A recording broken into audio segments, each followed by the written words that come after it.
अपने चैनल के लिए, अपना चैनल मतलब जियो के लिए करूंगा इंशाल्लाह, और वो काफी एडवांस लेवल पर है। रिकॉर्डिंग अभी स्टार्ट नहीं हुई है हाउएवर। उसमें क्या शाहजेब भी लिख रहे हैं क्या उसको?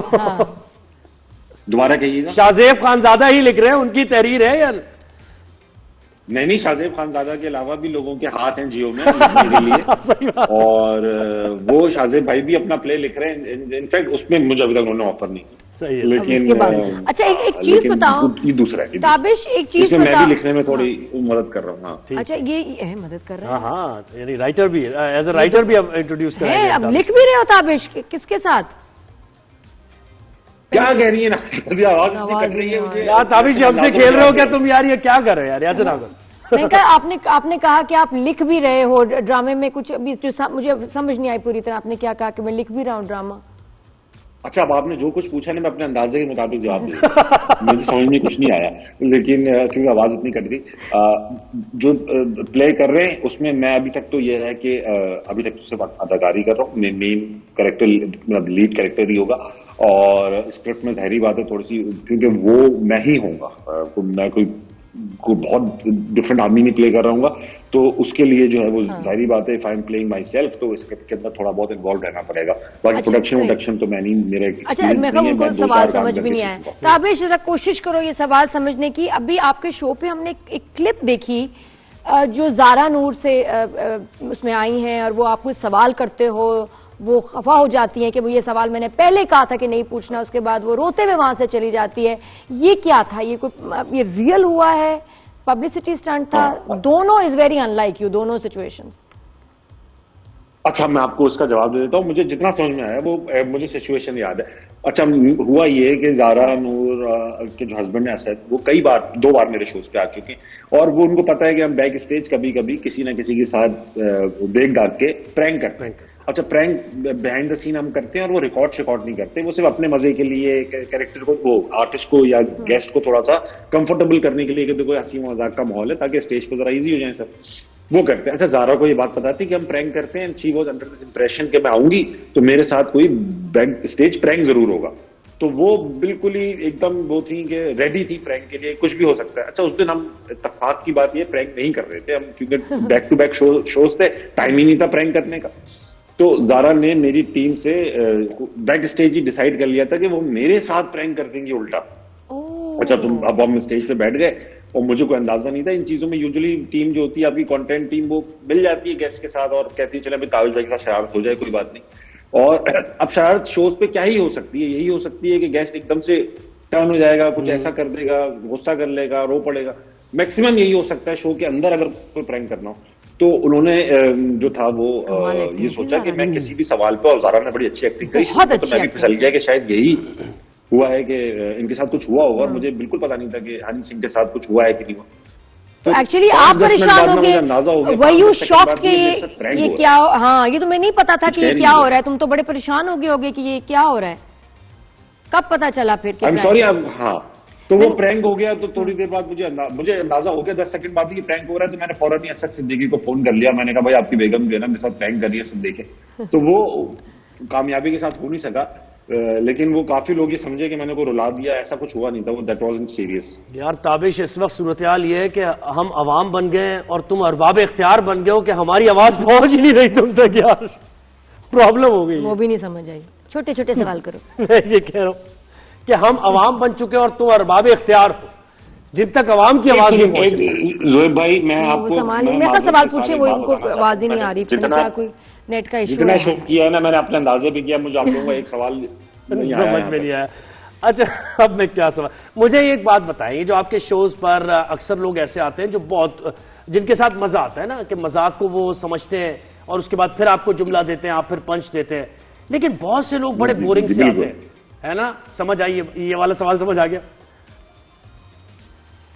जी जी, हाँ। तो यार मोस्ट एंटरटेनिंग भी पूछो। हाँ, सबसे मोस्ट एंटरटेनिंग कौन सा था गेस्ट जिसके सामने यार ठीक है यार, इसके लिए तो कोई जरूरत ही नहीं है मुझे अभी रिसर्च की, हम बैठेंगे और फन करेंगे? बहुत अच्छा सवाल किया आपने ज़ोएब। इंशाल्लाह ये सवाल जब तक मुझे समझ आएगा मैं इसका जवाब तैयार कर लूंगा, लेकिन ये नहीं समझ में आया ज़ोएब। आपने कहा कि शो में गेस्ट ऐसे आए हैं जो अच्छे हों, लाइवली, उनमें मजा आता है, उसके बाद से कुछ समझ में नहीं आया। जी जी, नहीं सही समझ गए आप। कौन फेवरेट गेस्ट और मोस्ट बोरिंग गेस्ट? नादिया, एक बात बताता हूँ मैं आपको, आपने कितने मॉर्निंग शोज किए हैं, लाखों करोड़ों किए हैं, मैंने भी अब 450 शो कर लिए। 450 शोज में जो है वो आपके फेवरेट्स कई बार बन के तो बदलते रहते हैं। तो नादिया के साथ बड़ा मजा आता है, हमेशा कंफर्टेबल रहता हूँ because she is also a host. मुझे अतिका जी के साथ 2 शोज किए हैं, वो भी बहुत ना, वो भी शी इज ऑल्सो होस्ट। वो आती है तो इवॉल्व हो जाती हैं, उनको लगता है कि मैं सब साथ मिलकर शो लेके चलूं साथ, ये अच्छी चीज होती है।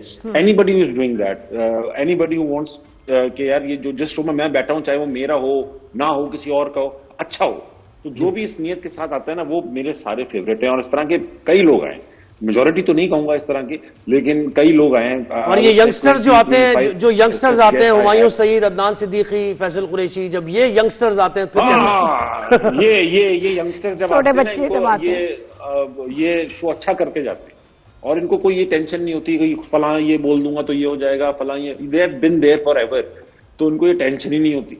बाकी जो थोड़े यंग आए हैं, अभी नए भी आए हैं, उनको थोड़ी ये टेंशन रहती है कि यार हमें हीरो भी, मतलब अपना सेलिब्रिटी भी दिखना है, और कोई ऐसी बात भी ना निकल जाए जिसको फिर सुबह नादिया खान। यार मुझे फिरोज खान याद आ रहा है, ताबिश फिरोज खान याद आ रहा है। तो सुनो, बात रहेगी क्या क्या क्या, दोबारा बोलना ताबिश, मेरा जिक्र मैंने कहा सारे, मैं ये कह रहा था कि जो यंग सेलिब्रिटीज हैं वो थोड़ा डिफेंसिव भी रहते हैं कि यार कोई ऐसी बात ना निकल आए सुबह मॉर्निंग शो में नादिया खान डिस्कस कर रही हूँ, तो वो भी एहतियात करते हैं। मुझे इससे फिरोज खान याद आ गया, वो जो किया था आपने, वो बड़े मोहतात नजर आए थे उसमें और बड़ी परेशानी हुई थी ताबिश को। क्या फिरोज खान की बात कर रहे हैं? मैं यही कह रहा हूं, मुझे इस बात से फिरोज खान याद आ गए, जो बड़े टेंटेटिव थी उनकी अप्रोच। हाँ, उनका स्टाइल है वो उस, मेरे ख्याल से उस शो के हिसाब से वो स्टाइल मैच नहीं कर पाया, लेकिन वो उनका स्टाइल है भाई, वो हीरो आदमी है, वो कुछ भी कर सकते हैं ना। कोई ताबिश को लगता है आगे जाके कोई पॉलिटिक्स में कहते हैं शमूलियत अख्तियार करोगे, कोई लगता है कोई पार्टी ज्वाइन करोगे, पार्टी बनाओगे? इकरारुल हसन की फुटनोट्स में चलने का इरादा है। हाँ, सुना इकरार ने तो जॉब भी छोड़ दी उस पर कि नहीं मैं पार्टी पे कूदूंगा सारा टाइम। अरे 21 साल बाद उन्होंने जॉब छोड़ी है, मुझे तो अभी 5 साल ही हुए, मेरे तो अभी काफी साल बाकी हैं। मैं भी सोचूंगा जब 21 साल हो जाएंगे, अभी तो शुरू किया है कमाना, अभी से क्या छोड़ना। क्या बात। अच्छा, कमाने से क्या ताल्लुक है ताबिश भाई? यार ये बात नहीं भाई, ये बात ऐसी कमाना भी तो साथ कमाने से क्या ताल्लुक है? तो अवामी खिदमत के लिए निकले, अब 21 साल बाद उन्हें ख्याल आया, एक और बात है यार, 5 साल बाद आ जाए, क्या है? नहीं, मैं अवामी खिदमत का ख्याल मुझे आता है, मगर अपनी खिदमत का भी ख्याल रहता है मुझे थोड़ा। मैं पहले कमा लूं, ये सब चीजें भरी पेट की होती है, खाली पेट के साथ 2 दिन में ईमानदारी खत्म हो जाती है, तो मैं पहले थोड़ा ऐसा कर लूं, ये ना हो कि कहीं मेरा जिसे कहते हैं ना, ईमानदारी खरीदने सस्ती पड़ जाए थोड़ी, तो थोड़े अपने पास हो, जेब भारी हो, तो ये प्रिंसिपल्स भी कायम रहते हैं। सच्ची बात ये है कि प्रिंसिपल्स टेस्टी जब होते हैं जब आपकी जेब खाली हो, वरना तो सब पे ईमानदार होते हैं। ताबिश, ये बताएं कि अभी रमजान ट्रांसमिशन में भी और मॉर्निंग शोज एंटरटेनमेंट वाले जो हैं उसमें भी हमने कुछ फीमेल होस्ट के कुछ बहुत ही स्ट्रेंज मोमेंट्स देखे, बड़े ऑकवर्ड से भी, और कहा फिर ये जाता है कि जी व्यूज के लिए ये करना जरूरी होता है, वरना व्यूज कैसे आएंगे? तो आप इस पे क्या कहते हैं, और ये वीडियोस देख के आपका क्या रिएक्शन था?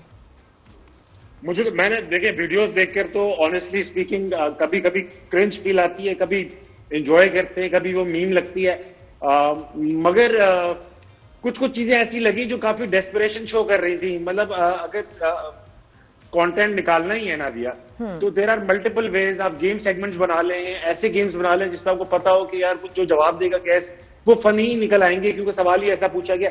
मगर ये जिस तरह की एंटिक्स हो जाते हैं, कभी कभी प्लांटेड कॉल्स, कभी कभी कुछ इस तरह की हरकत, वो रमजान हो ना हो, नॉर्मल डेज भी हो, मगर वो इतना कोई खास ग्रेसफुल लगता नहीं है।